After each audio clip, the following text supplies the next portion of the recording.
Mari kita buka firman Tuhan di dalam Roma pasal yang ke-9. Roma pasal 9 mulai ayat yang ke-30 sampai dengan Roma 10 ayat yang ketiga. Roma 9 mulai ayat yang ke-30. Demikian firman Tuhan. Jika demikian, apakah yang hendak kita katakan?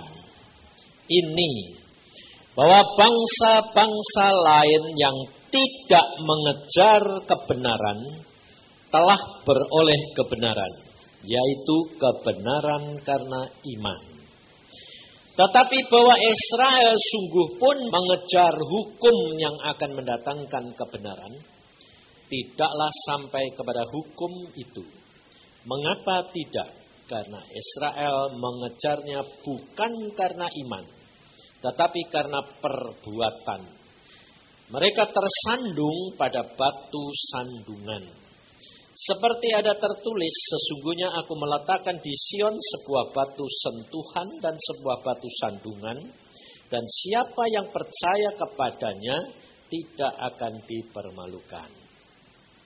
Saudara-saudara, keinginan hatiku dan doaku kepada Tuhan ialah supaya mereka diselamatkan. Sebab aku dapat memberi kesaksian tentang mereka bahwa mereka sungguh-sungguh giat untuk Allah, tetapi tanpa pengertian yang benar.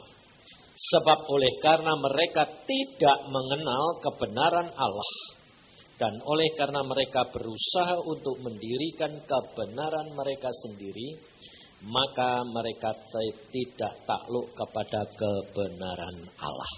Sampai di sini. Saudara, kita kerap kali menjadi orang Kristen ingin selalu berhasil. Ya toh? Tidak ada saudara jadi orang Kristen itu kepengen kalahan. Pasti kepengennya berhasil.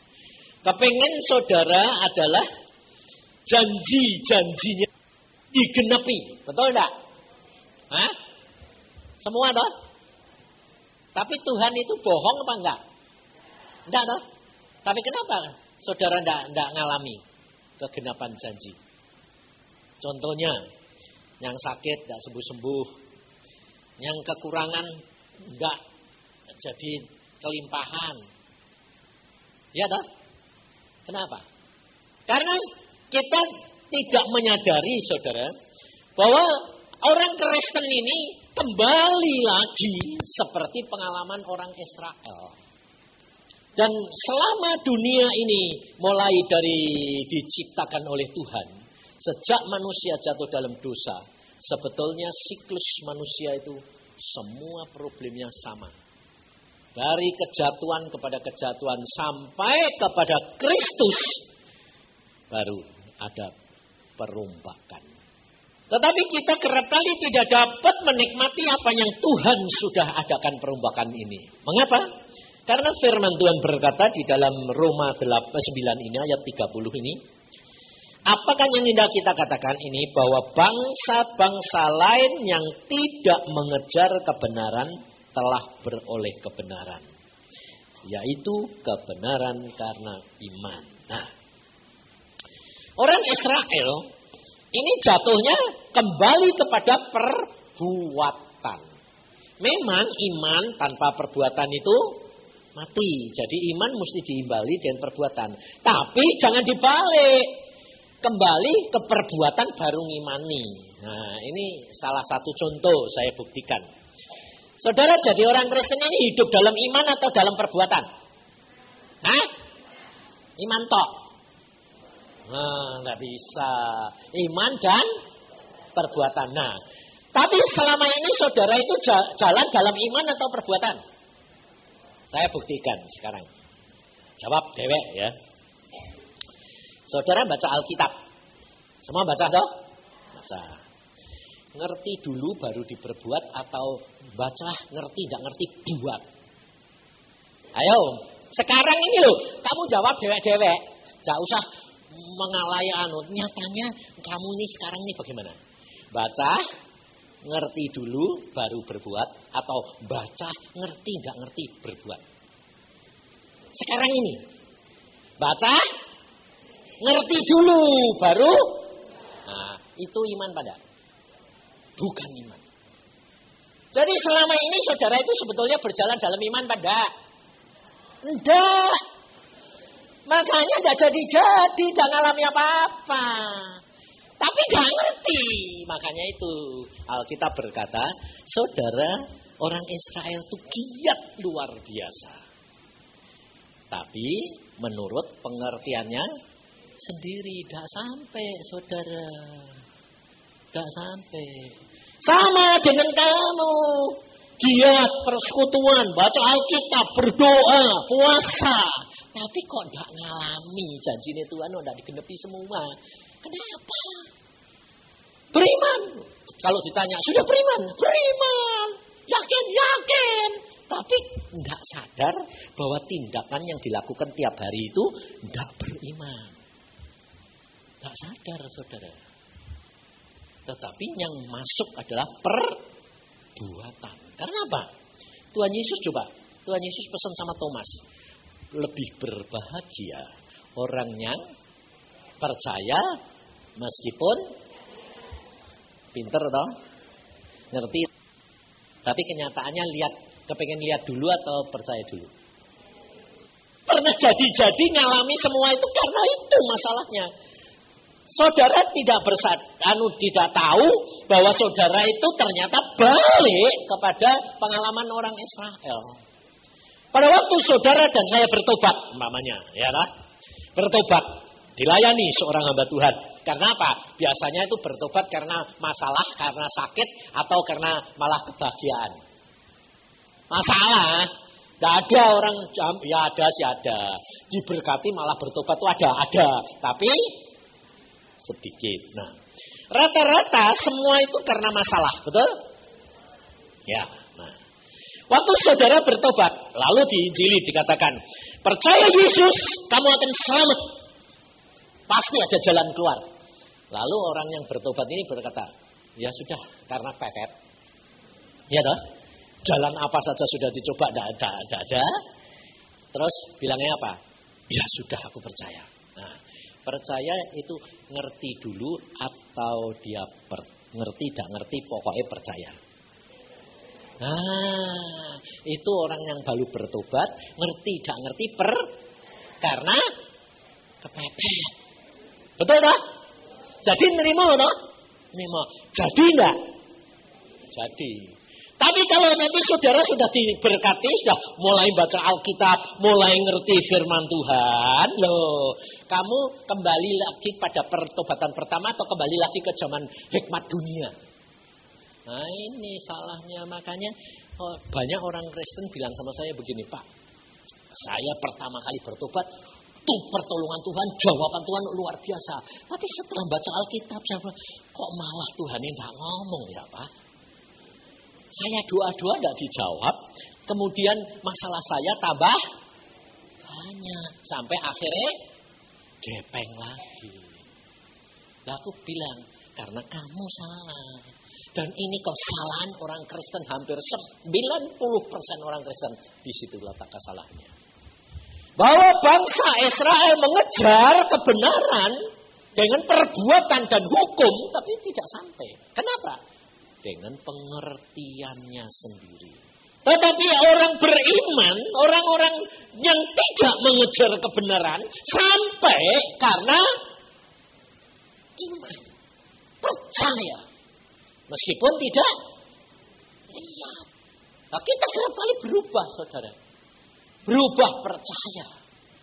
Pertama iman, kemudian berubah lagi kepada kebiasaan yang lama.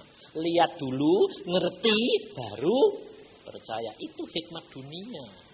Itu bukan hikmat iman. Itu bukan orang beriman, saudara. Orang beriman itu percaya. Firman Tuhan kamu baca, ngerti, gak ngerti, percaya. Jalani aja. Kau akan melihat kemuliaan Tuhan. Karena apa?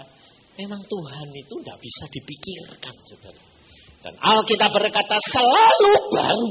Caranya pun baru. Setiap saat. Makanya saya selalu katakan jangan pakai metode. Biasanya seorang hamba Tuhan atau anak Tuhan yang sudah mengalami cara jalan keluar dari masalah. Mamanya contohnya, dia sembuh dari kanker. Sembuhnya kan bagaimana ya? Sembuhnya pakai apa ya? Wah, cuma Tuhan berfirman, itu loh, makan daun itu. Makan daun tumbuhan A. Nah, tak makan, sembuh. Lalu orang lain yang kena kanker sama dengan dia bilang apa? Makan daun A, sembuh enggak? Iya, salah. Loh, aku kok enggak sembuh? Kamu kok sembuh? Iya, aku sembuh. Kok kamu enggak? Kenapa ya? Orang itu sembuh bukan karena daun. Tapi karena menurut firman. Meskipun enggak usah ngerti. Kenapa kok daun itu? Ini contohnya. Seorang sopir, dia baru bertobat. Nah, tapi punya penyakit eksem yang enggak sembuh-sembuh. Sampai puluhan tahun. Ke dokter, ke spesialis enggak sembuh-sembuh. Lalu dia berkata, ya Tuhan, kalau kesaksian itu kok hebat-hebat ya. Aku ini kok enggak sembuh-sembuh. Pada waktu dia naik sepeda pulang ke kampungnya, ke rumahnya.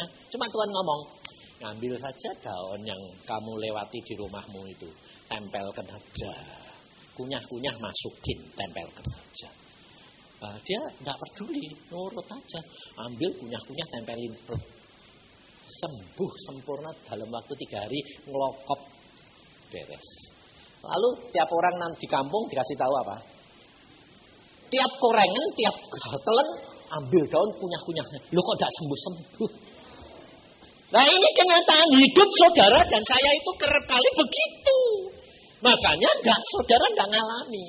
Untungnya saya karena bergaul dengan Tuhan, saya tiap kali jungkir balik sama Tuhan. Enggak mau urusan sama orang lain, enggak peduli saya. Sebab saya dari kecil sudah dididik Tuhan pribadi. Masuk surga itu enggak gandeng-gandengan. Amin. Tapi nyatanya kamu bilang amin itu kamu kerap kali nurut orang lain enggak? Ayo jujur. Contohnya gini, kamu amin toh? Amin toh? Amin. Kira-kira kalau Ibu Linda yang ngomong, kamu harus gini, bingung enggak kamu? Nurut Ibu Linda, mestinya Ibu Linda atau hamba Tuhan yang lebih mengenal ya, lebih ngerti ya. Betul enggak? Nah, iya. Lalu itu kembali lagi ke hikmat dunia atau hikmat Allah. Ini saudara. Makanya tidak jadi-jadi. Saudara dan saya tidak diharapkan menentang pemimpin. Tidak, jangan. Karena Alkitab berkata hormati. Tetapi tiap perkataannya jangan dianggap sebagai firman Tuhan. Demikian juga kata-kata saya. Saya selalu tidak ngerti, saudara. Tapi tiap apa yang saya katakan, itu bukan saya. Contohnya si Sun itu yang biasa ngerekam. Dia pada waktu badannya turun terus, kempes terus. Berapa kilo, sampai 10 kilo. Lalu ketemu saya di satu persekutuan, dia bilang, Pak saya ini kok turun terus sih Pak. Kurus. Kok dokter sudah, ini sudah. Kok enggak bisa sembuh Pak, turun terus. Nah saya itu ya diem ngomong gitu ya, saya ya diem aja, ngerti aku ya gak ngerti yo. Apa saya terus bilang, ya ayo ini, enggak, saya cuma diem aja, peduli amat. Nah dia yang ngalami, mungkin Tuhan punya maksud mau proses, mau didik ya toh. Nah, saya diem aja. Tapi nyeplos dari mulut saya, dorongan dari dalam, minum temulawak. Saya itu enggak pernah kenal temulawak. Saya sendiri ya enggak pernah minum. Tapi pada waktu itu muncul sendiri. Minum temulawak. Nah, aku ya cuma nerusin sambung. Minum temulawak. Udah. Ya enggak tahu. Apa lalu besoknya 10 hari saya tanya, bagaimana kamu? Enggak urusan saya. Aku ya enggak ngerti kok. Ngerti saudara? Itu firman dan berjalan di dalam iman. Saya sampaikan Dia lakuin. Sekarang gendut tak? Sembuh, gendut sekarang. Ketemu lagi bilang Yesus. Lho Pak, aku gendut lho Pak. Loh, terus minum temulawak terus. Aku mongkok terus bunder. Jadi, lalu jangan nanti setiap orang kurus suruh minum temulawak. Loh, itulah saudara. Kerap kali kita itu tidak bisa berubah cara berpikir kita ini yang menyebabkan kita itu tidak bebas-bebas daripada peristiwa masalah yang kita hadapi di dalam dunia. Maka dari itu mulai berubah. Lalu caranya bagaimana kita harus bisa berubah? Pikiran ini diomongin dengan firman. Dicuci, dibersihkan. Terus. Bersihkan terus. Dan katakan, gak usah ngerti. Percaya, wong Tuhan itu kalau ngomong itu gak bakal bisa dimengerti. Ngertinya itu setelah kejadian. Itu iman. Jangan saudara ngerti dulu baru jalani. Salah. Kerap kali orang berkata, nanti kalau sudah ini bagaimana Pak? Loh, Tuhan itu tidak pernah ngomong dari A sampai Z itu enggak. Ngomong A, sepotong.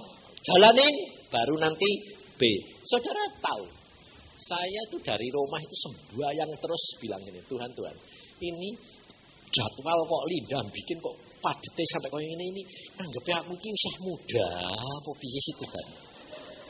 Diempet-empet 2 session nanti sore 3 session aku bilang ini orang sudah 65 loh. Dianggapnya bisa nom wae pencet terus gepeng nanti aku KO bingung gue. Kita harus sadar saudara. Contohnya gini, kita lihat coba.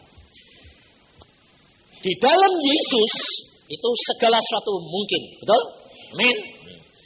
Tapi saudara dan saya ini hidup di dalam dunia enggak? Ya toh? Terbatas enggak dagingnya? Nah, sekarang saya tanya. Tuhan Yesus selama di dalam dunia, dia pernah enggak kuat enggak? Sebab orang Kristen, terutama hamba-hamba Tuhan bilang, kalau di dalam Yesus nanti kan, namanya saya ngomong tadi dah, aku ini sudah tua. Oh jangan khawatir Pak, dalam Yesus kan dikasih kuat. Musa sampai 100 ya kuat, toh, betul enggak? Kamu ngomong gitu betul enggak? Ngawur itu namanya. Tuhan Yesus Allah sendiri pada waktu dia di dalam dunia, ada pernah enggak kuat enggak? Di mana? Di Taman Getsemani. Mana kuat? Dia cuma kalau di Taman Getsemani itu hampir nyaris enggak kuat, tapi tetap kuat. Maksud saya itu benar-benar enggak kuat. Di kayu salib. Pada waktu dia gotong salib, jatuh enggak? Jatuh lah. Yang nyambung siapa? Simon. Yesus Allah sendiri, dia enggak. Karena apa?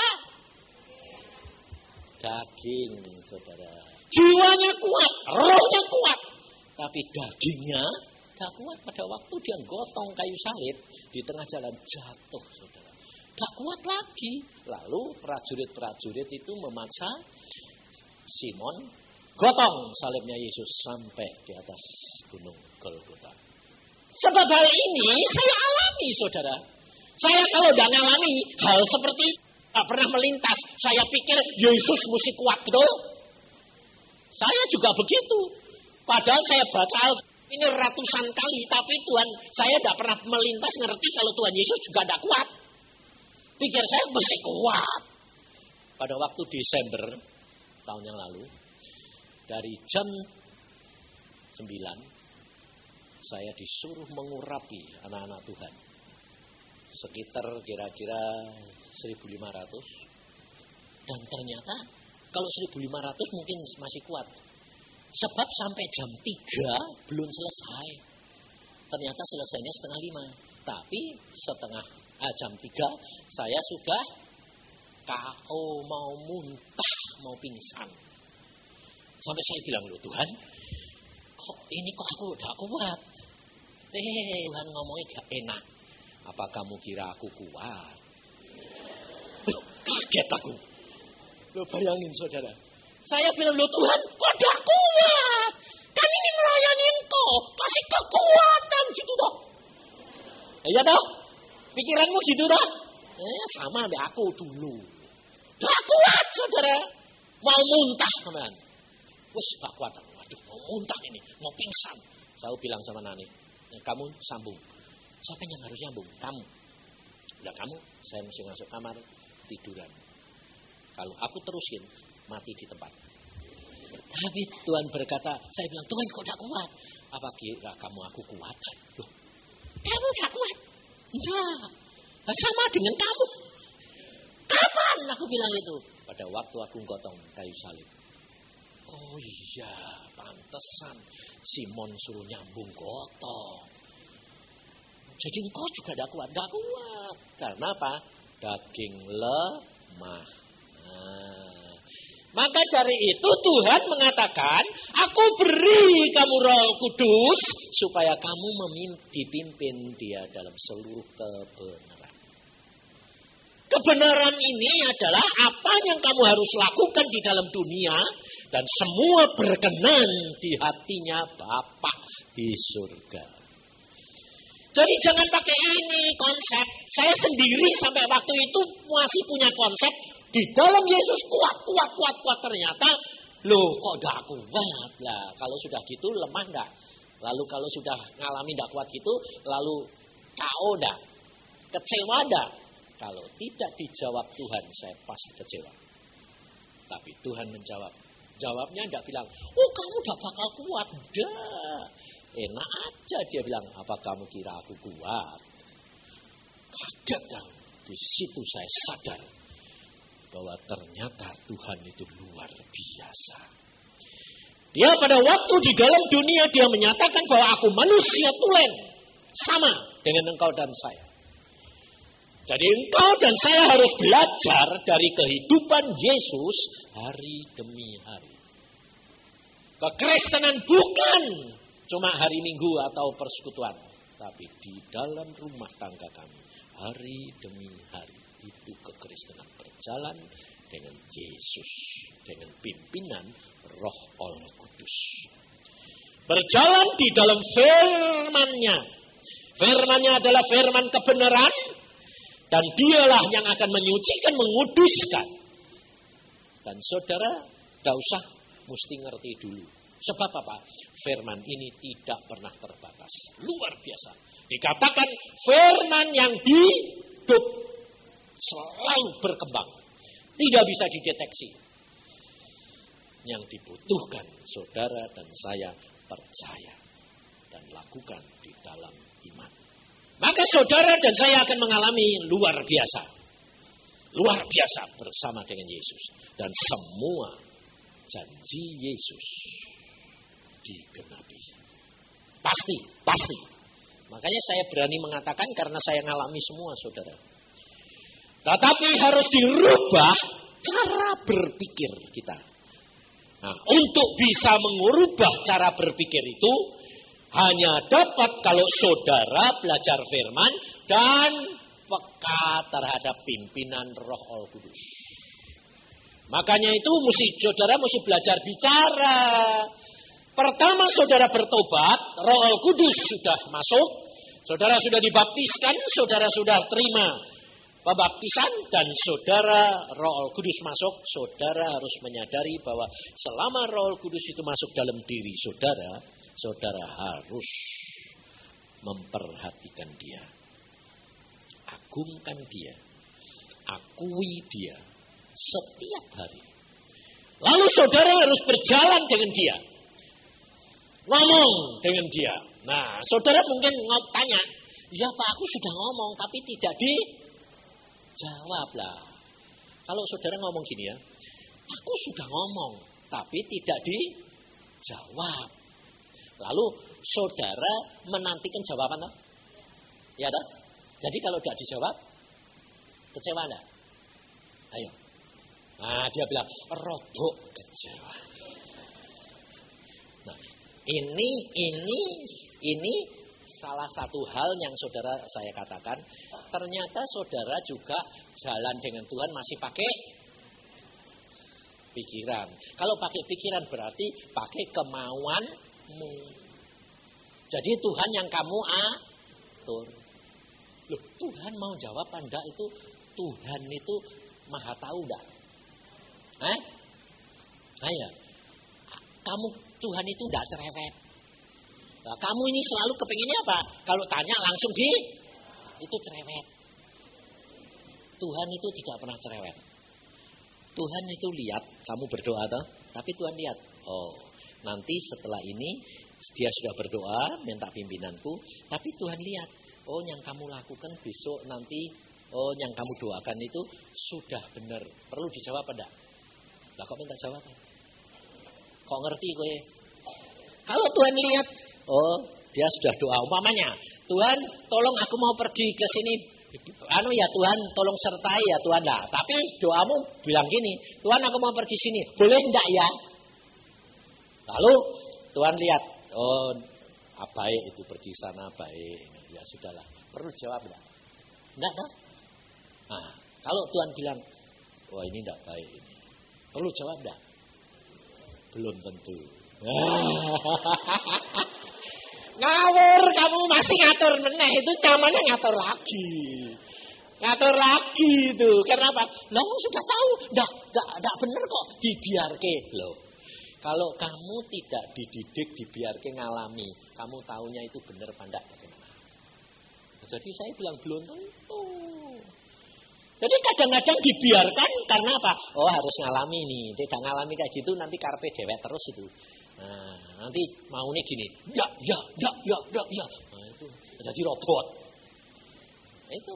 Makanya saudara, pengenalan akan Tuhan itu seperti kalau kita hidup dengan anak kecil. Tuhan Yesus berkata, kalau kamu tidak menjadi seorang anak kecil, kamu tidak bisa masuk dalam kerajaan surga.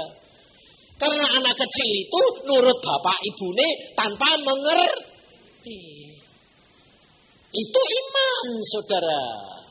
Dan Tuhan mendidik juga begitu. Kalau kamu baru bertobat, dituntun. Ini boleh, ini baik, ini enggak, ini boleh. Gitu. Tapi kalau nanti sudah mulai baca Alkitab, saudara dibiarkan, sudah mulai gede, saudara dibiarkan. Ambil sendiri, jalan sendiri, mikir sendiri, gitu. Hidup dengan Tuhan itu sudah ada jatahnya sendiri-sendiri, enggak usah ribut. Kalau kamu bisa ngambil jatahmu semuanya itu sudah luar biasa. Sebab Tuhan sudah berkata sama saya, yang dapat menggenapi jatahnya itu cuma 10% orang Kristen, saudara. Setiap saudara ini punya target. Ya toh? Nanti di dunia itu nanti kamu jadi orang kaya apa miskin. Itu semua sebetulnya sudah ada. Terus nanti di surga kamu kedudukannya di tingkat berapa itu sudah ada. Jabatanmu apa itu sudah ada. Semua tertulis di dalam kitab kehidupan. Dan tiap orang harus menggenapi targetnya. Itu maksimal yang saudara dan saya dapat capai. Kalau itu saja saudara bisa mencapai, itu luar biasa Tuhan bilang. Kenapa? Karena cuma 10% yang bisa mencapai target. Sisanya hampir semua tidak bisa. Nah, makanya saya bilang, Tuhan, bagaimana bisa mencapai target? Jalan dengan iman melalui di dalam firman dan pimpinan Roh Kudus, kamu akan tiba. Dan hari demi hari. Dan sangkali diri. Pikul salib. Pikul salibnya siapa? Hah? Nah itu. Salibmu itu sudah dipikul Yesus. Kok kamu gotong lagi? Makanya tidak selesai masalahmu. Loh, itu masalahnya. Kerap kali orang Kristen itu salibnya dikasih Yesus toh. Pikul Tuhan. Sudah habis itu diambil lagi. Lah itu kali lah ya masalahmu enggak selesai di situ saudara. Mau kasih ke Tuhan sebentar, wah rasanya damai sejahtera. Amin. Sudah ya Tuhan, gotong ambil lagi. Lah itu gara-gara itu saudara itu tidak selesai. Lah lalu salibnya siapa? Itu lo baca. 1 Yohanes 3:16 itu lo baca. 1 Yohanes 3:16. Makanya saudara itu mesti belajar firman itu terus nanti dipraktekin gitu. Jadi nanti ngalami semua. Kalau sudah ngalami, nah, orang lain suruh ngalami. Kamu jadi saksi. 1 Yohanes 3:16. Demikianlah kita ketahui kasih Kristus, yaitu bahwa ia telah menyerahkan nyawanya untuk kita, jadi kita pun wajib menyerahkan nyawa kita untuk Yesus menyerahkan nyawa karena memikul salib siapa? Kamu. Seluruh isi dunia dipikul Yesus di atas kayu salib.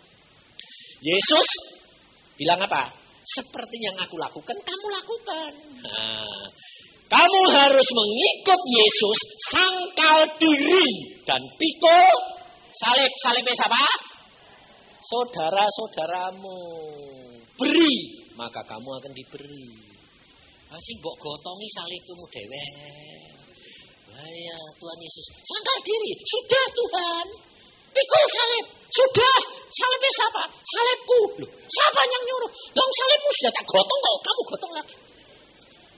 Salibnya. Makanya Tuhan Yesus berkata, satu orang diselamatkan, seisi rumah tangga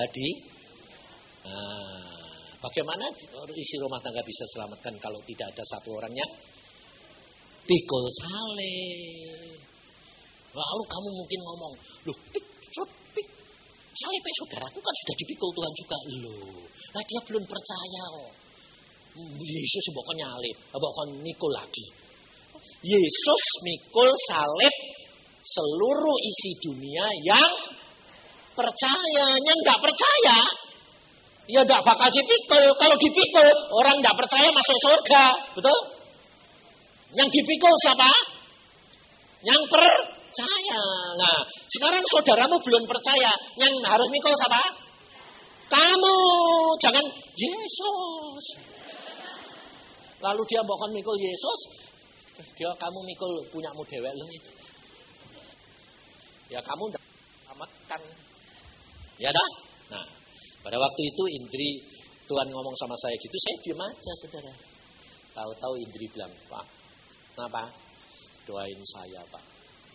Kenapa? Doain dong.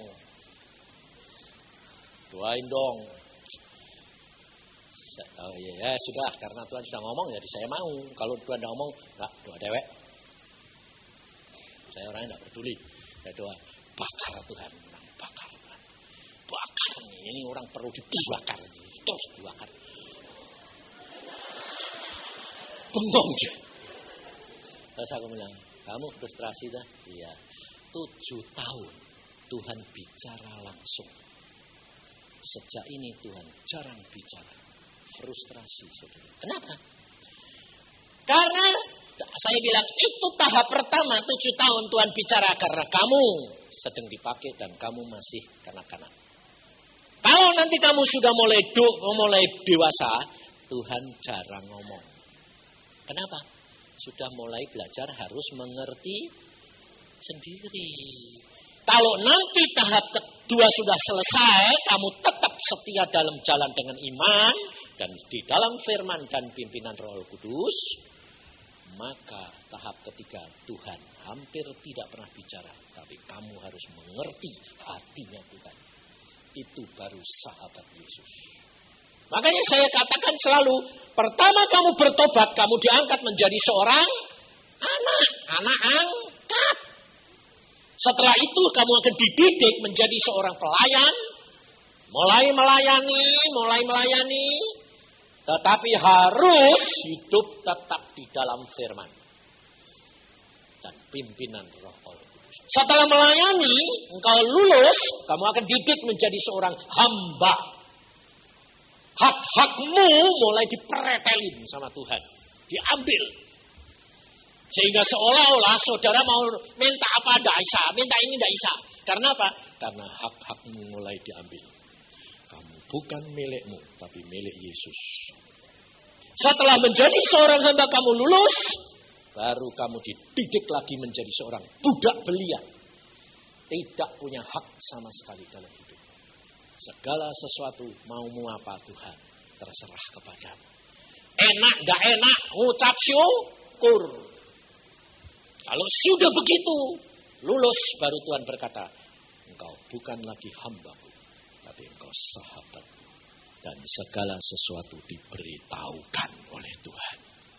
Karena Tuhan tidak akan menyembunyikan sesuatu terjadi di dalam diri saudara dan saya. Tapi kerap kali kita masih mengukur pengikutan kita akan Tuhan itu menurut pengertian kita sendiri. Lalu kita kalau tidak dijawab boleh kecewa, ya ini ngerengek, ngadu, ngeluh, gerutu. Saudara tidak akan sampai. Engkau perhatikan di Ambon, di Halmahera, di Aceh. Apakah Tuhan itu tidak kuasa? Kuasa. Tapi kenapa sih Tuhan kau biarkan anak-anakmu? Sebab mereka harus ngalami sesuai dengan kepercayaan mereka. Tapi kalau saudara dan saya benar-benar berjalan dengan Tuhan, tidak usah khawatir. Mati untung kok. Kenapa sih pusing amat? Ya Pak, tapi itu kan penderitaan. Siapa bilang? Tuhan sudah berkata, engkau tidak akan dicobai lebih dari kekuatanmu. Pada saatnya kamu diberi jalan keluar. Memang yang lihat menderita, ngalami. Kuat. Saya ngalami sendiri. Biarpun yang lihat itu kelihatan sengsara. Tapi yang ngalami tidak begitu sengsara. Makanya pada waktu Iin anak saya itu umur 11 itu pada waktu kena meningitis itu. Saya sebulan Tuhan bilang stop semua obat. Nah saya stop. Dokter bilang apa? Wah bapaknya kejem. Penderitaan itu panasnya 41,5. Gak turun. Wah itu penderitaan itu. Dikasih obat. Rasa anti sakit kasih apa? Saya bilang, Tuhan bilang stop. Ya iman, tapi harus pakai. Nah hikmat dunia lagi saudara. Tidak bakal sampai. Saya tidak peduli. Istri saya sudah saya pesan, stop. Pokoknya saya pergi kerja, kamu di rumah stop. Dokter teman-teman datang, apoteker datang, pendeta datang. Tidak peduli, stop. Saya bilang. Dikatakan gila masa bodoh. Sebab memang Yesus pun diucapkan gila. Karena orang beriman itu identik dengan orang gila. Menurut dunia. Nah, itu identik. Makanya saya katakan kalau saudara belum dicap oleh dunia orang gila, belum Kristen. Kenapa? Karena tidak masuk akal. Bisa yang stop.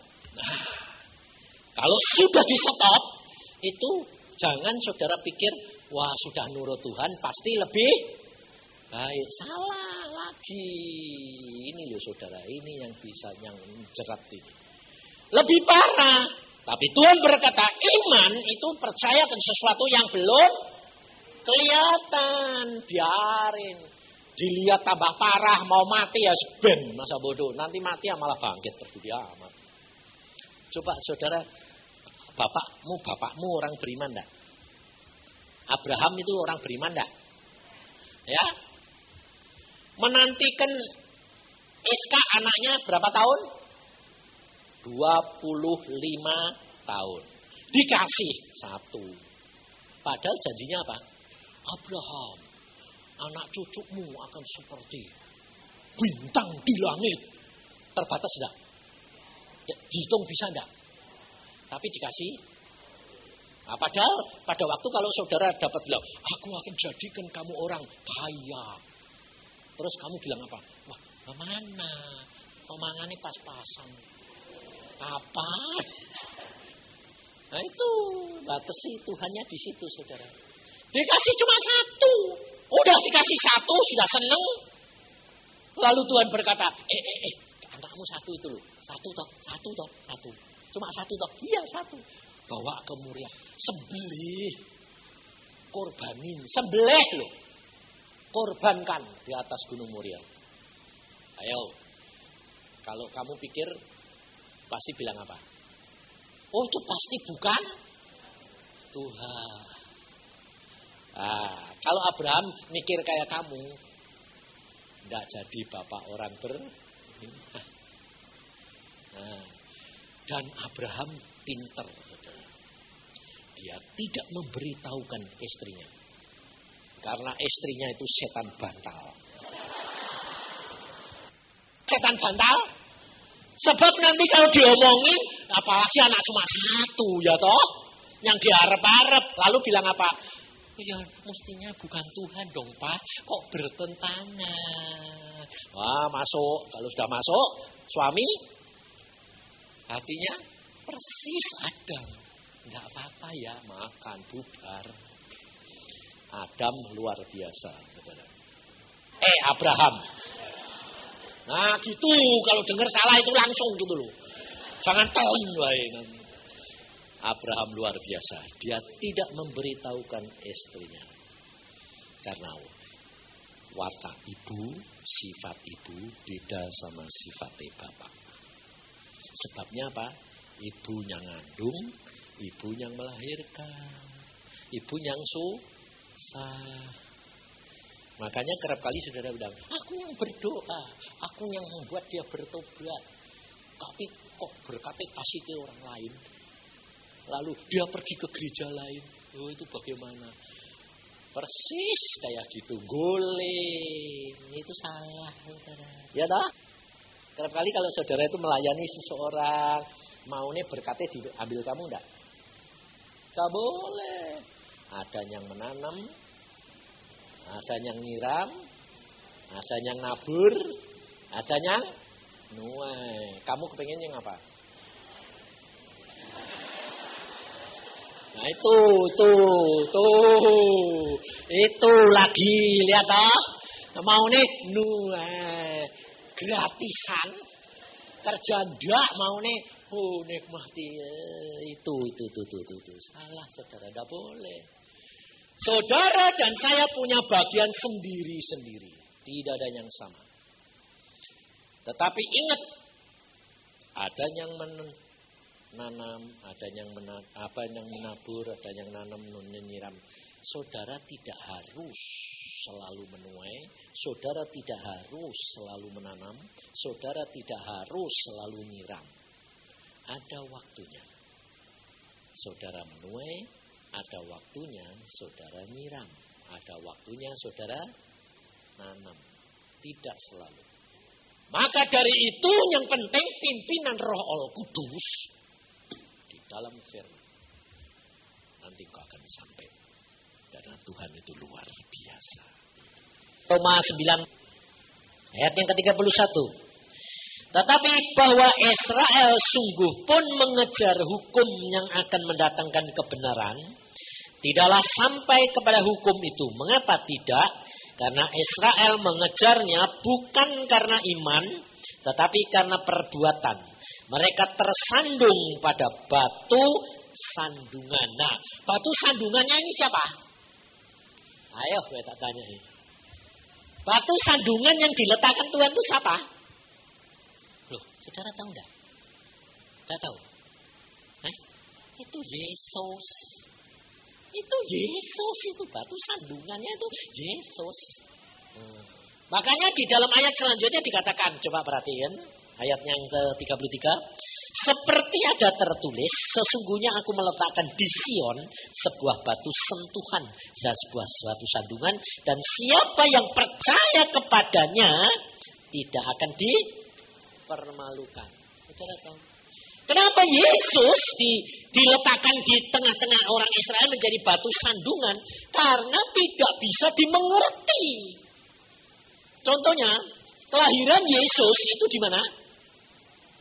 Hah? Di kota? Karena kamu baca Alkitab toh.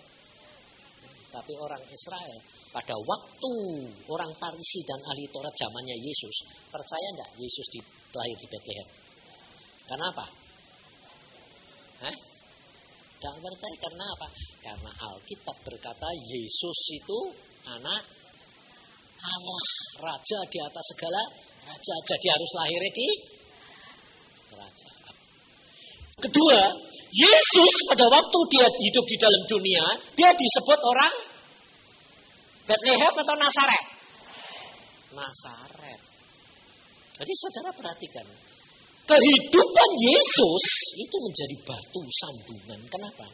Karena orang Farisi dan ahli Taurat menantikan Yesus, menantikan. Sama dengan saudara dan saya menantikan kuasa Allah, berkat Allah, janji-janji Allah, surga dan kemuliaannya. Tapi jangan pakai pengertianmu sendiri. Sebab pengertian kita ini sangat terbatas. Sedang kita tidak tahu sebelumnya. Yesus disebut orang Nazaret karena dari Bethlehem lari ke Mesir, dari Mesir ke Nazaret. Orang Israel tahunya Yesus pindahan dari Mesir dan tinggal di Nazaret. Dari kecil di Nazaret, tapi dilahirkan di Bethlehem. Maka dari itu saudara perhatikan, firman Tuhan itu selalu begitu. Kalau Tuhan berfirman, itu saudara tidak akan bisa bahasa anunya itu enak jawabannya. Nggak ngeh. Apa ngerti dah? Nggak ngeh ngerti dah? Nggak ngerti toh? Nggak nangkep. Jadi omongan firman Tuhan itu nggak bisa ditangkap, dimengerti oleh akal. Bisa dimengerti setelah kejadian. Lalu, maksudnya Tuhan tuh gitu. Jadi jangan mau ngerti dulu, sudahlah. Makanya mesti belajar dari sekarang. Karena selama ini saudara ternyata berjalan bukan dengan iman, tapi dengan pengertian. Makanya engkau tidak mengalami dan menikmati. Tapi kalau engkau berjalan di dalam iman, semua perkara yang dijanjikan Allah jadi. Tapi untuk itu, saudara perlu pengalaman, perlu kegagalan, perlu mengalami segala perkara. Dan perlu penderitaan. Nah, orang Kristen paling nggak mau penderitaan. Betul tak? Padahal Alkitab yang ngomong Yesus sendiri. Di dalam dunia kamu menderita. Tetapi percayalah, aku sudah mengalahkan isi dunia. Itu berarti gini, kamu di dalam dunia akan mengalami kegagalan demi kegagalan maupun peristiwa-peristiwa, maupun penyakit, maupun masalah, maupun keuangan, kemiskinan, maupun kehancuran. Tetapi di dalam Yesus ada jalan keluar. Nah, itu kesaksian. Itu kemuliaan. Ngerti? Karena saudara dan saya punya lawan. Lawannya setan. Setan selalu mau menggagalkan rencananya Allah. Sedang rencana Allah di dalam saudara, rencananya kebaikan. Bukan kegagalan. Setan mau menggagalkan semua. Tapi saudara dan saya menjadi pelaku firman. Jadi kalau menanggapi penyakit, kalau menanggapi kemiskinan, kalau menanggapi kegagalan, itu jangan lalu putus asa. Percaya, selalu ada jalan keluar. Karena apa? Karena Tuhan Yesus namanya jalan kebenaran dan hidup. Maka dikatakan, kenapa dikatakan ini dikasih batu sandungan? Nah, saudara itu kalau kesandung, jatuh jalan, itu batunya gede atau yang kecil? Kenapa? Nah, itulah. Tapi kalau engkau nanti hidup di dalam firman dan pimpinan Roh Kudus, sedikit saja sudah terasa. Waduh, salah. Aduh, tidak nurut. Aduh, ini. Tidak ada. Pertama kali yang saudara harus perhatikan, tidak ada kesejahteraan. Jadi kalau hidupmu ini sudah di dalam Yesus, sudah jalan di dalam firman dan roh, kalau mulai bangun tidur atau tahu-tahu kok tidak sejahtera ya, itu satu alarm. Itu langsung saudara masuk kamar, atau kalau sedang masak atau sedang cuci atau sedang cuci pakaian atau sedang mandi, langsung berdoa. Tuhan, ada apa ya? Kok aku tidak sejahtera? Apa maumu Tuhan Roh Kudus? Itu tanda pertama, itu pasti tidak sejahtera. Kalau Tuhan ngomong, pasti yang pertama pikiran kita menilai. Makanya hati-hati, cara menanggapi firman Tuhan itu harus benar-benar kamu buat dari dalam. Sebab kalau engkau tidak belajar dari hari demi hari, kekristenan itu hari demi hari, jadi kalau menanggapi firman itu saudara pikir gini, kalau Tuhan yang ngomong, saudara mau menanggapi, pasti pikirannya gitu toh. Tapi itu tidak bisa diikuti, dituruti kalau saudara tidak belajar dari sesama manusia. Jadi di keluarga dulu, jadi kalau ada orang ngomong, sampai anakmu perkara kecil pun itu harus ditanggapi. Dengan cara sudah kebiasaan latihan itu, makanya saya berkata, di dalam pengikutan akan Yesus, pertama adalah kewajiban. Baca Alkitab itu kewajiban. Sebab baca Alkitab itu susah sekali. Ngantuknya luar biasa. Untuk taat dibaca Alkitab itu susah. Lebih-lebih kalau sudah sampai di imamat bilangan. Waduh, rasanya itu. Makanya ada orang tidak bisa tidur, Tuhan bilang, suruh baca Alkitab. Imamat bilangan. Orang tidak bisa tidur 2 tahun loh. Jam 12 malam itu telepon sama saya marahin saudara. Karena kurang ajar. Oh, telepon kok jam 12 malam, sedang enak-enaknya tidur, aku jam 3 dibangunin Tuhan. Saya bilang, kamu bangunin orang kok jam 12 malam. Dia bilang, ya Pak Yusa bisa tidur, saya enggak. Lebih kurang ajar lagi. Pak Yusa bisa tidur, aku enggak. Nah kenapa kamu enggak bisa tidur kok kamu bangunin saya? Justru saya mau minta tolong Pak. Tolong apa? Doain. Enggak, saya bilang. Apa masalahnya? Saya sudah 2 tahun enggak bisa tidur. Ke dokter sudah, spesialis sudah, habis uang banyak. Tidak bisa tidur. Lah terus sekarang makanya Pak, ini bagaimana, doain dong. Nah, saya bilang, kenapa sih Pak kok galak amat? Oh, enggak. Kamu lakuin sendiri, alami sendiri. Hah? Bagaimana caranya? Nah, waktu saya telepon itu, mulut saya marah, tapi hati saya tetap doa. Tuhan, ini orang ini bagaimana? Ngomong toh, sambil ngomong Isa. Dalam hati itu saya ngomong, Tuhan orang ini bagaimana? Sudah baca Alkitab. Nah, baca Alkitab. Mas gitu toh, nurut ya, tidak usah mikir. Tidak bisa tidur baca Alkitab itu Tuhan. Tidak usah mikir, tidak usah pakai ini ya. Itu tidak bisa kalau saudara tidak latihan dari perkara biasa tiap-tiap hari. Ngomong, sudah lakuin. Baca Alkitab. Hah? Saya sudah baca. Kamu sudah baca toh? Sudah baca saudara orang ini. Udah baca, sudah. Nah sekarang dia baca Alkitab. Aneh enggak? Memang kalau dipikir aneh, sudah baca Alkitab. Enggak, saya bilang baca. Lalu bilang, baca Alkitab sudah. Kamu ini mau bantah-bantahan apa mau nurut? Saya bilang, yo. Baca Alkitab. Ya. Nah, jangan bilang sudah. Ya. Baca yang mana? Nah, saya baca yang mana? Imamat bilangan. Apa? Imamat bilangan. Ya, kamu baca apa? Ya baca semua. Nah, ya ini sekarang baca imamat dan bilangan. Nah, dia sendiri tidak sadar kalau di dalam imamat dan bilangan itu mesti padahal sudah baca. Udah. Makanya saudara kerap kali kalau ditanya, sudah baca Alkitab? Sudah. Sehingga akhirnya firman Tuhan tidak bekerja dalam diri saudara. Kenapa? Tidak masuk akal. Baca, saya bilang. Terus mulai sekarang stop semua obat. Stop. Ya. Malam ini baca imamat bilangan. Berapa? Sebanyak-banyaknya. Ngantuk, tidur. Bangun, baca lagi. Ngantuk, tidur. Baca, bangun, baca lagi. Oh cuma gitu Pak. Ya, lakuin, selesai. Tutup blok. Berapa bulan kemudian saya khotbah di rem. Saya saksikan saudara. Saya tidak tahu kalau dia orang rem. Dia bilang, amin. Loh, kenapa? Lah itu saya yang telepon. Baca. Sekarang bisa tidur. Udah, nyenyak sekali. Terus baca imamat bilangan terus. Enggak, semua sekarang. Betul luar biasa. Dalam waktu 1 bulan semua beres. Sembuh total. Saudara tahu? Murah enggak? Padahal uangnya diambur-amburin ke dokter spesialis obat-obatan mah juta-jutaan. Saudara tahu? Mengapa Yesus dikatakan bahwa dia meletakkan batu sandungan? Karena apa? Karena itu yang memperingatkan saudara dan saya.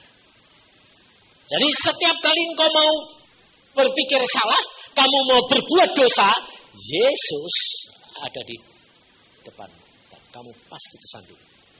Tetapi kalau engkau percaya, cara menanggapi masalah yang kamu hadapi, ketidaksejahteraan yang kamu hadapi, dan kamu percaya kepada Dia, percaya kepada Dia yang permalukan. Karena firman Tuhan berkata, hanya 2 perkara ini. Firman-Ku yang akan membersihkan kamu. Jikalau engkau hidup di dalam firman-Ku, di dalam aku, di dalam Yesus, dan firman-Ku di dalam kamu, minta apa saja kamu dapat. Yang disaksikan oleh Linda ini saudara perhatikan. Dia punya iman memerintahkan, betul. Tapi kalau dia tidak hidup di dalam firman, tidak akan jalan. Ngerti? Tidak akan jalan.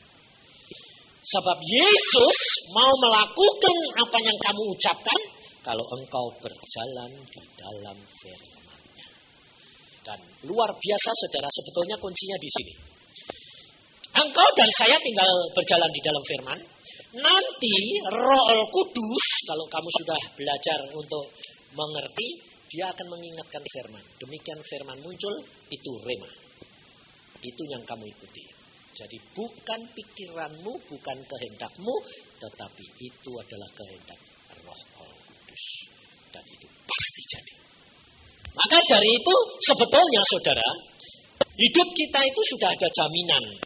Supaya saudara dan saya jangan lengah. Coba kita lihat di dalam Yohanes 14. Asal saudara dan saya tidak keluar dari jalur jalan yang Tuhan sudah tetapkan, maka engkau akan selalu pasti terlindung. Tapi percayalah bahwa apa yang engkau alami itu dibiarkan Tuhan supaya engkau mengenal akan jalan dan kebenarannya. Sebab tanpa kegagalan, tanpa masalah, saudara tidak akan mengenal Tuhan.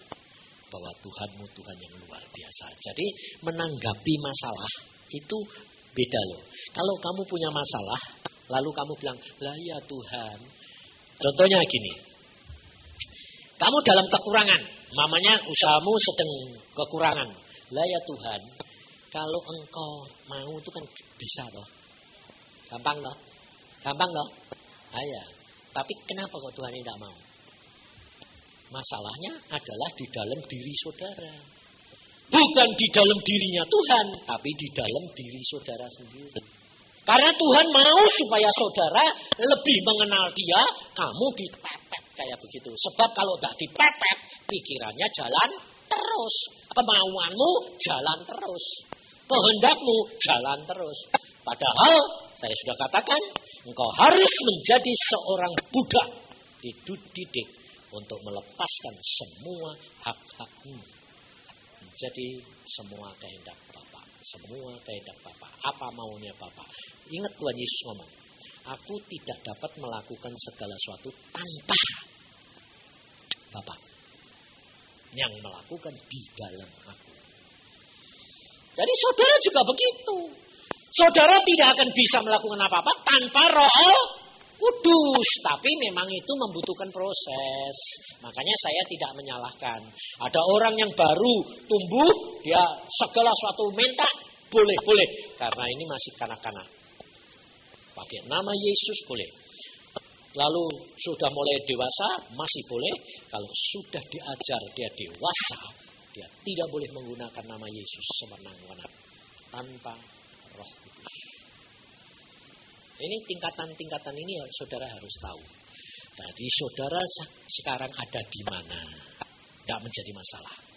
Sebab hari ini saudara dan saya sudah belajar, sudah membenahi bahwa sementara ini saudara tidak jalan dengan iman, jalan dengan pengertian. Maka mesti dipraktekkan. Nah, hal seperti ini minta ampun. Minta ampun dulu. Tuhan, aku minta ampun karena memang sementara ini aku jalan dengan pikiran, bukan dengan imanku. Karena aku mengerti dulu baru melangkah. Itu bukan iman, itu pengertian. Nah, setelah itu saudara mulai belajar dengan pimpinan Roh Kudus. Karena firman Tuhan di dalam Yohanes 14 berkata, ayat yang ke-16, aku akan minta kepada Bapa dan dia akan memberikan kepadamu seorang penolong yang lain supaya ia menyertai kamu, yaitu Roh kebenaran. Perhatikan ayat 17, dunia tidak dapat menerima dia. Perhatikan, dunia tidak dapat menerima dia. Jadi kalau saudara dengar suara dia, saudara tidak bisa menerima, itu logis dah. Logis, karena saudara masih dunia. Tidak bisa menerima. Karena dianggapnya sepele. Lah, coba Linda bilang lampu. Matiin sama nyalain. Sepele. Ya, tapi justru itu kuncinya. Loh. Memang Tuhan itu suka yang kecil-kecil tapi aneh-aneh gitu loh. Tuhan itu memang tidak bisa dideteksi. Kadang-kadang sampai gini. Kayak contohnya anak saya itu, Iin, sekolahin di Belanda. Kenapa sih Tuhan sekolah online di Belanda? Di mana-mana ya berdoa itu. Aku mau nih ke Belanda ya wes. Judulnya ke Belanda ya wes, ke Belanda. Sudah sampai sana? Coba saudara. Waktu saya disuruh sekolah datang ke kedutaan, bilang, Pak, minta visa, ditanya, mau apa? Coba. Logikanya suruh Belanda itu mau apa? Sekolah toh? Tapi saya tidak boleh bilang sekolah, tidak boleh. Kenapa? Kalau saya bilang sekolah, ditanyain. Syaratnya ini harus bisa gini, punya uang segini, punya ini, punya segala macam. Sedangkan aku tidak punya. Jadi cuma tanya, sekolah di Belanda, ya. Terus ya minta visa toh, ayo minta sana, minta. Cari tiket tidak ada, cari pergi ke kedutaan, minta visa. Tiketnya punya Pak? Enggak. Oh, enggak boleh Pak, harus punya tiket 2 kali. Loh, mau ke sana mau apa? Kalau sekolah boleh. Tapi syaratnya harus punya ini. Nah, saya bilang apa Tuhan? Turis. Ninjau. Jadi saya tidak bilang turis, ninjau Belanda. Memang permulaan langkah pertama ninjau. Jadi tidak bohong. Setelah itu sekolah. Nah, kalau saudara pikir sekolah, saudara lalu bilang sekolah, tidak jadi saudara. Tahu? Saya pasti tidak bisa ngirim. Karena apa? Semua fasilitas tidak ada. Tapi Tuhan berkata, sekolah ke Belanda. Ya. Tapi minta visanya, tidak sekolah. Ninjau. Aneh toh? Bohong, enggak. Nah, memang pada waktu itu tidak punya apa-apa. Mau nih ninjau. Ya ninjau. Harus punya tiket bolak-balik. Tidak punya, saya bilang. Karena habis semua. Tidak ada tiket. Oh, tidak boleh Pak. Ya sudah. Ngerti tidak? Ya sudah. Jadi jangan bilang, loh Tuhan kalau engkau yang nyuruh kok ternyata gagal. Belum sudah mikir gagal sungguhan. Enggak, saya bilang, tidak boleh. Aku bilang sama Tuhan, loh tidak boleh. Ya ngomong pada waktu itu, oh kalau tidak punya tiket bolak-balik tidak bisa Pak. Ya wes, aku ngomong di sini, loh tidak boleh. Dan salahku. Saya orangnya geludung kok, masa bodoh. Saya pergi dari tempat duduk keluar. Belum sampai pintu, duta besarnya keluar. Dia dari belakang saya dia lihat. Pak Yusa. Loh, dia kenal aku tidak kenal dia. Dia pernah dengar firman soalnya. Loh, kok Pak Yusa? Loh, mau apa? Mau minta visa. Terus, gak punya tiket, gak boleh. Terus pegawainya, sini kamu. Untuk orang ini, beri visa tanpa tiket. Kalau dia nanti sampai gak punya tiket, beritahukan tiket kedutaan beri ke dia. Aneh kan? Siapa yang punya pikiran gitu? Nah, kalau aku punya pikiran gitu, wow, datang sana dengan enggak, betul? Terus kedua, timingnya saya mau pergi, dia keluar, itu siapa yang ngatur? Nah, kok bisa tepat?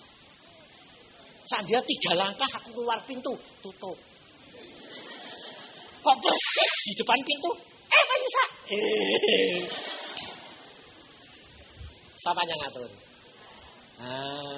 Tidak ngalami kayak kegagalan gitu, ngerti mujizat Tuhan? Enggak. Ditolak dulu, ya biar. Tolak ya sudah. Sudah itu sampai ke Belanda, dapat tiket saja dikatain orang gila. Bayangin saudara, Tuhan bilang sekarang kamu berangkat tanggal 20. Loh, 21. Tanggal 20 masih KKR. 20 malam itu KKR saya di Gelora. 21 berangkat Tuhan, berangkat. Ada tiket Tuhan, ada. Ya wis. Pak, mau berangkat ke Belanda. Oh, penuh semua, Pak. Oh, Tuhan penuh. Ya sudah pulang dong. Pulang saya. Loh, Tuhan itu udah ngomong di situ. Saya sudah naik mobil sampai di tengah jalan pulang. Balik bilang, balik. Balik kemana? Ke travel. Terus bilang ada. Gila enggak? Kira-kira kalau saudara mau enggak gitu? Yang travel bilang sudah habis. Tuhane ngomong di tengah jalan, balik. Bilang ada. Sinting enggak? Nah iya, makanya jangan ngeken pikiran. Tapi lihat mujizat enggak? Mau sinting dulu jadi lihat mujizat atau? Nah, kamu bukan pinter sih, keminter. Lebih keminter terhadap Tuhan. Kalau Tuhan yang ngomong ya sudah.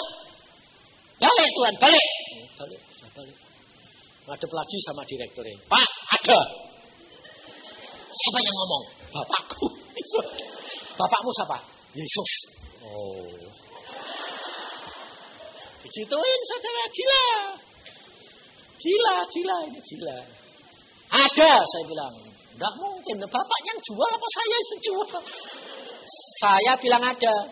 Oh, bapakku bilang ada. Lah itu kan Tuhan. Ini daging, ini urip di dunia, bukan di surga. Orang Kristen loh yang ngomong sama saya direkturnya itu, saudara. Tapi saya bilang ada. Udah, kamu telek ke Singapura. Bilang ada. Ngatur Singapura. Kita ini agen. Ya sudah ngomong. Nanti saya bayar teleknya. Saya bayar dia telek. Saya di telepon. Ada. Sudah ada. Ada toh. Wah, ajaib ya. Nah, dia bilang ajaib ya. Bapak kok bisa gitu? Ya iya, anaknya Tuhan. Saudara sampai di Belanda, saudara tahu? Saya orang bloon. Tidak tahu ada apa ini di mana, sekolah di mana, Tuhan. Tidak ada orang tua yang ngirim anaknya sekolah sana itu tidak tahu mau sekolah apa, betul tidak? Tidak ada orang tua yang ngirim anaknya sekolah sana itu tidak tahu mau sekolah apa, betul tidak? Ada, saya. Tanyain, kamu sekolah apa? Tidak tahu. Lah papa? Ya tidak tahu. Makanya istri saya seantar, suruh nganter, tidak mau dia. Tidak mau yang, kenapa? Tidak tahu. Tidak tahu. Bayangin saudara. Sampai sana saya bilang tidak tahu mau sekolah apa, tidak tahu. Ternyata Tuhan sudah ngomong sama Iin. Ngomongnya apa? Ngomongnya itu tidak kamu sekolah arsitek, enggak saudara. Dia cuma ngimpi kamu sekolah ini. Ditunjuki gedungnya luar. Gedungnya model gini-gini, dia bilang, tidak ada Pak model di gedung kayak gitu itu di Indonesia. Aneh apa modelnya? Warnanya biru Pak. Ya wis toh, ndak tahu ya wis toh. Saya sampai Belanda jedet, ayo jalan-jalan. Ya, apa? Muter fakultas semua. Muter, dia di arsitek dia bilang, "Loh ini gedung ini Pak, aku sekolah di situ." Loh, enggak tahu kalau itu, enggak ada tulisannya. Universitas atau universitas enggak ada. Ya enggak ada tulisannya arsitek, enggak ada, cuma gedungnya biru. Loh ini gedung ini Pak. Terus saya tanya, "Ini gedung apa?" Ini fakultas arsitektur. Oh ya ini. Ya aku di sekolah arsitek Pak. Loh lah terus kamu nih garesin aja dari lurus kok arsitek. Garis, kalau dia bikin garis lurus itu tidak pernah bisa. Mesti bengkok. Lah kok sekolah arsitek lah kan bangunannya bengong semua. Aku bilang, loh ini pitain. Lah enggak tahu, Tuhan bilang suruh sekolah gedung ini. Ya sudah, masuk aku bilang. Saudara tahu? Besok sambil saya masuk situ, cuma maksudnya apa? Lihat-lihat. Ngomong Tuhan. Nah, lihat-lihat. Ada pengumuman. Mulai hari ini, mahasiswa Indonesia yang mau sekolah di Belanda, di Delft, tidak usah ngurus apa-apa.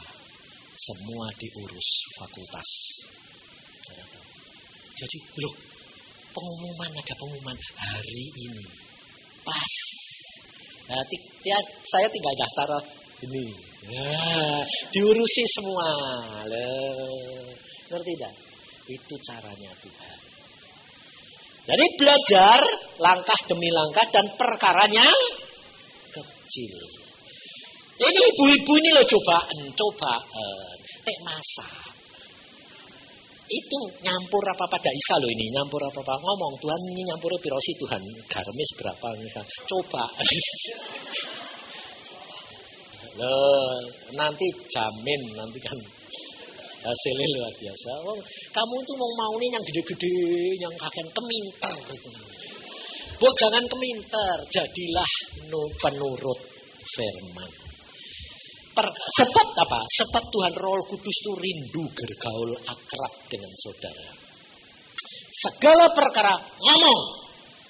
Dan engkau perhatikan Roh Kudus mengingatkan saudara dan saya selalu dalam perkaranya kecil-kecil. Itu latihannya begitu. Sehingga nanti kamu akan diberi tanggung jawab dalam perkaranya besar. Ini. Jadi jangan. Ini contohnya ini tadi saya duduk di situ banyak yang datang Pak doain. Itu namanya berharap sama manusia apa enggak?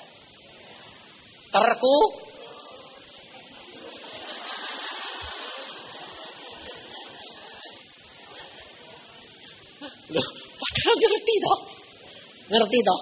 Tapi kok tak berubah. Memang degil semua. Makanya saya kepengen ngajar saudara itu buat nurut gitu loh. Alami sendiri. Sebab apa yang saya katakan itu bukan saya. Saya tuh dari Bandung tuh tanya istri saya. Dia tanya, yang temeh khotbah apa? Tidak tahu. Mau aku sembahyang Tuhan temeh ngomong apa? Tidak ngomong. Ya wis toh. Aku siap baik. Bawa pesawat ya aku diem sembahyang. Temeh ngomong apa? Oh ini nanti dari pesawat tidak mampir kemana-mana langsung. Aku bilang gitu. Tapi dia diem. Ya wis aku ya diem. Pokoknya nek wedak ngomong aku ya ndak ngomong. Nah, mbok seminar ya ben. Sing dimaki-maki kan Linda. Disuruh aku ya duduk diam di sana. Ngomong le. Tapi saya tahu dia tidak pernah terlambat, dia tidak pernah tergesa-gesa, dia tidak pernah terlambat. Pas ngomong, yang penting ngomong ini. Oh ya. Ini sudah tak sampai ke lain. Kowe mau denger ya lah ra suka.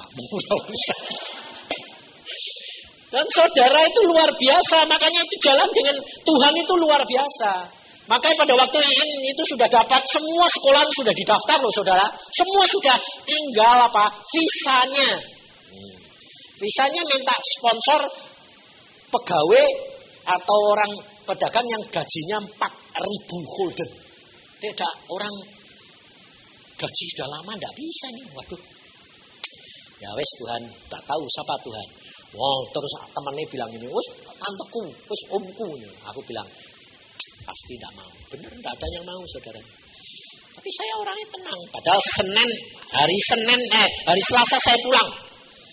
Itu hari Sabtu belum ada apa-apa. Ya sudah, tenang aja yang suruh sekolah kamu. Tidak jadi, tidak apa-apa, pulang lagi. Masa bodoh. Aku atau orangnya gitu. Dulu sebabnya apa? Sudah ngalami dulu keminter. Jadi saya sudah kenal dia, saya diam. Minggu-minggu saudara tahu apa? Tuhan bilang, kamu pergi kebaktian ke tempat bahasa Belanda. Loh Tuhan, mau ke gereja, bahasa Belanda tidak tahu, bahasa Inggris tidak tahu. Ada bahasa Indonesia kok malah suruh pergi ke kota lain, 1,5 jam perjalanan jauhnya. kebaktian bahasa Belanda. Logikanya di mana coba? Sedang di Delft sendiri ada kebaktian bahasa Indonesia. Tuhan bilang, kamu pergi sana. Aduh Tuhan, aku kan tidak ngerti. Ya sudah, pergi. Ya sudah, nurut saya. Ayo pergi sana. Ngapain Om? Wong di sini ada kok. Lah enggak tahu. Ya sudah. Nah, bahasa Belanda saudara.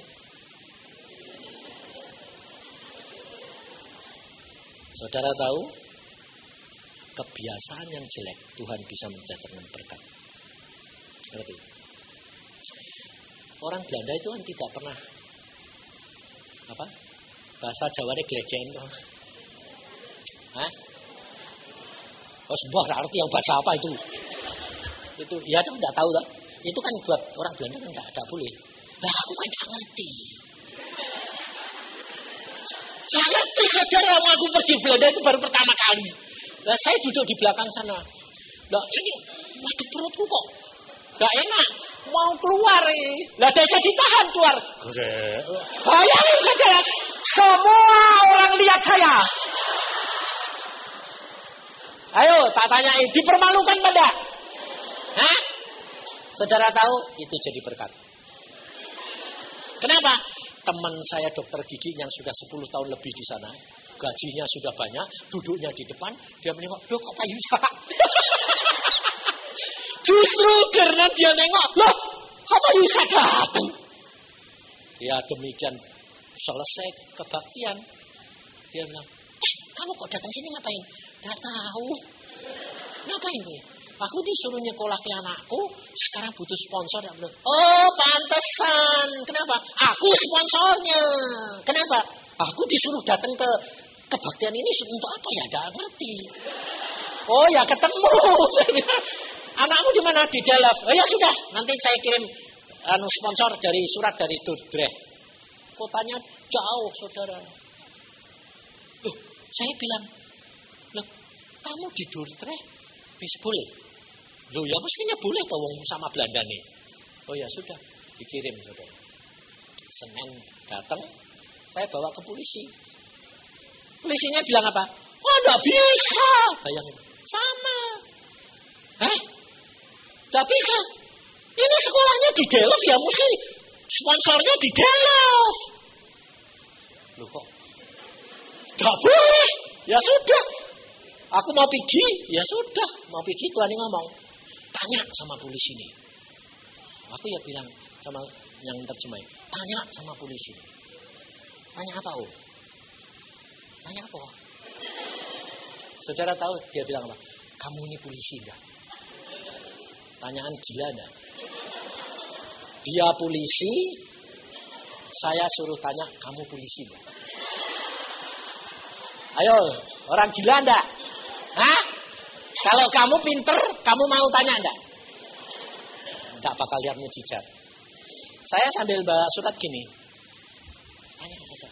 Loh Om, saya polisi gitu kok. Hanya tanyain, kamu polisi enggak? Lah aku udah ngerti terusannya, Tuhan cuma bilang, tanyain dia polisi enggak? Lah aku bilang, tanyain dia polisi enggak? Kamu polisi enggak? Dia bilang, iya aku polisi. Nah terus piye Tuhan? Yang ngecap surat ini siapa? Oh, yang ngecap surat ini siapa? Polisi. Tapi di Dordrecht. Lalu dia bilang, belum, saya cuma gini toh. Kamu polisi? Ya. Yang ngecap ini siapa? Dia gini. Aku bodoh ya. Aku bodoh. Dia sendiri yang ngomong, aku bodoh. Loh ini polisi, kok aku tidak percaya be polisi. Oh ya. Sini. Oke. Visa student keluar 1 tahun. Tiap tahun diperbarui. Karena ini sponsor dicap polisi. Jadi aku mesti percaya be polisi toh. Oh, aku polisi kok tidak percaya be polisi. Sing yang ngerti siapa? Ngerti saudara? Praktek cara jalan bersama dengan Tuhan dengan pimpinan Roh Kudus. Perkara sepele kecil, tapi itu membawa berkat dan kemuliaan. Karena Tuhan yang mengingatkan saudara dan saya. Ngerti tak? Nah, sekarang waktunya sudah tiba, saudara sudah sadar toh? Berjalan dengan iman, bukan dengan pikiran. Nah, sekarang praktek. Nah, Prakteknya, kamu punya masalah enggak? Anakmu sakit, suamimu, siapa punya masalah enggak? Hah? Nah, sekarang praktek. Prakteknya bukan bilang, ya Pak Yusak yang dua ini ngawur meneh. Kamu praktek sendiri. Nah, dengan praktek itu nanti kamu lihat hasilnya. Dan kau akan melihat tangan Tuhan luar biasa buat menolong kamu. Caranya bagaimana? Hadapkan masalahmu. Masalahmu hadapin dulu. Habis itu yang pertama bertobat dulu, minta ampun bahwa Tuhan, aku sementara ini bukan berjalan dengan iman tapi dengan perbuatan dan pikiran. Jadi sekarang aku mau berbalik dan kembali kepadamu berjalan dengan iman. Habis itu bawa masalahmu. Setelah itu, Tuhan, apa yang aku harus lakukan? Tunggu, minta tolong sama Roh Kudus. Tuhan Roh Kudus, engkaulah penolongku. Sekarang apa yang aku harus lakukan? Nah, udah. Kalau dia mengingatkan firman, firman itu rema, lakuin. Kalau dia tidak ngomong apa-apa, apa yang timbul dalam hatimu, itu yang kamu harus lakukan. Karena itu bukan kamu. Karena kamu sudah berdoa. Dan kamu tidak memikir lebih dahulu. Itu lakukan. Maka engkau akan melihat Tuhan akan bertindak. Jangan membatasi, mamanya harus sembuh dulu, harus ini. Jangan. Sebab Tuhan mau supaya saudara dan saya itu langkah pertama. Langkah kedua itu mengikuti dengan sendirinya nanti berjalan. Apapun. Sebab ini kenyataan yang saya alami. Ada seorang pengusaha di Jakarta itu, dia kepengen istrinya bertobat. Dia doakan tidak bisa, istrinya itu tidak mau bertobat.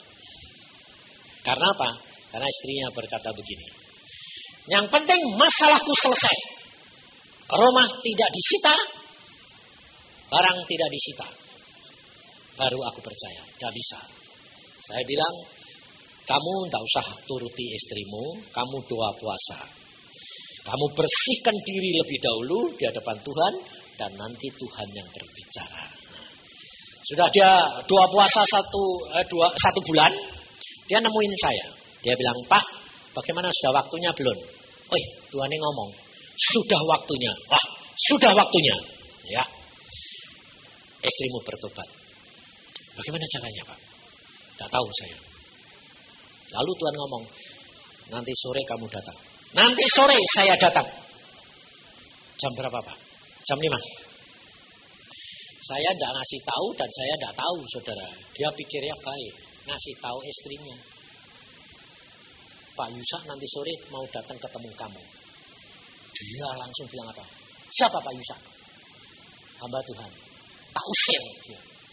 Aku tidak butuh hamba Tuhan. Nanti sore kamu jangan datang, Pak. Diusir. Loh, istrimu galak ini. Oh, istri saya kalau bilang diusir sungguh, Pak. Bapaknya diusir loh, Pak. Mertua bapakku diusir loh, Pak. Istrimu tuh galak kayak gitu. Wah, jangan tanya, Pak. Galaknya luar biasa. Kalau dia bilang diusir. Tapi Tuhan ngomong, tetap datang. Saya tetap datang. Dan terus saya diusir, itu bukan urusan kamu. Kamu masuk kamar, jangan ngasih ngomongan kalau saya bakal datang. Masuk kamar sembayang. Saya jam 5 tepat, saudara, di situ. Tak. Dia sedang nyirami kebun. Udah sore basah toh. Cari siapa, Pak? Bukain dulu. Dok. Enggak gini, untung enggak digini. Sawi-sawa, dah. Bukain dulu, saudara. Tolong bukain dulu, saya bilang. Buka sama dia. Wah, sudah masuk toh di kebunnya. Cari siapa? Cari kamu. Ding, saudara. Tuhan bilang, no. Udah, bilang cari kamu. Cari kamu. Gentak. Wah, gitu. Ada orang mau gua lagi kayak gini. Terus dia bilang, sebentar ya Pak, tak ganti pakaian. Tak usah. Saudara tahu perempuan galak kayak gitu, tuakut setengah mati. Tak usah. Loh, basah Pak, biar. Masuk saudara. Masuk, saudara tahu, harusnya kan, mari Pak duduk gitu. Enggak saudara, saya yang duduk. Ayo, ada enggak? Ada tamu kok. Ada enggak? Enggak ada. Ada, salah kamu. Tuhan Yesus pada waktu dia masuk ke rumahnya 2 orang ke Emmaus. Tuhan Yesusnya tamu atau Tuhan Yesusnya yang mertamu? Yang punya rumah. Kalau mecahkan roti itu yang punya yang tamunya atau yang punya rumah? Alkitab yang mecahin roti siapa? Ada tak? Ada. Lah saya bilang, duduk. Saya tamu nih. Dia duduk. Langsung saya bilang, kamu mau bertobat saat ini tidak? Kalau tidak, besok rumahmu dan harta bendamu habis. Kamu akan tinggal di bawah jembatan. Dia bilang, mau. Nangis mau. Mau bertobat? Mau. Terima Yesus? Iya. Kalau kamu mau terima Yesus, harta bendamu dikembalikan semua. Ya mau pak. Suaminya langsung lari dari kamar. Mama mau. Loh, mama tahu ini siapa? Enggak tahu. Ini Pak Yusa. Oh. Yang mau kamu usir itu loh. Oh. Lah kamu kok mau? Iya, saya ingat papa. Saya lihat Pak Yusa kok persis papa. Saya takut setengah mati, pikirku papaku hidup lagi. Apa Yusa mati? Dia paling takut sama bapaknya. Jadi dia ketemu Pak Yusa, bu galak, persis papanya. Jadi dia terima Yesus, saudara tahu. Dan hari itu dia terima Yesus, Tuhan ngomong. Dan mulai hari ini, malam ini, kamu bangun pagi, sembahyang sama suamimu. Nanti Tuhan bicara sama kamu, istri. Dan apa yang Tuhan ngomong, suami lakukan. Dalam waktu singkat, rumah dan harta bendamu dikembalikan Tuhan. Luar biasa, saudara. Baru bertobat si istri, dipakai Tuhan luar biasa kayak nabi. Dalam waktu 3 bulan, semua harta bendanya kembali sempurna. Miliar ya saudara. Sampai saya bilang, Tuhan kok kalau mau itu kok gampang. Tapi tidak mau ngambil anak-anak Tuhan ini kok tidak mau. Ini kasihan. Nanti mau gampang ya itulah. Maka dari itu saudara, ini engkau praktek. Alami sendiri. Maka semua nanti kamu boleh melihat kemuliaan Tuhan. Oh, saya ngalami banyak ya toh. Butuh ya Papa Tuhan bilang aku Tuhan krikile lah tendang. Tendang tenan. Gurauan tapi sungguhan. Tuhan itu luar biasa. Tuhan itu sekarang suka gurau. Maka dari itu saudara harus sungguh-sungguh sekarang terima dan alami. Supaya saudara mengalami bersama dengan Tuhan yang nyata. Apa yang kau berikan ini tidak sia-sia. Tuhan berkata, apa yang dia berikan tidak sia-sia. Tuhan akan membuktikan bahwa apa yang diberikan aku akan membalas kepada mereka. Mari kita berdoa.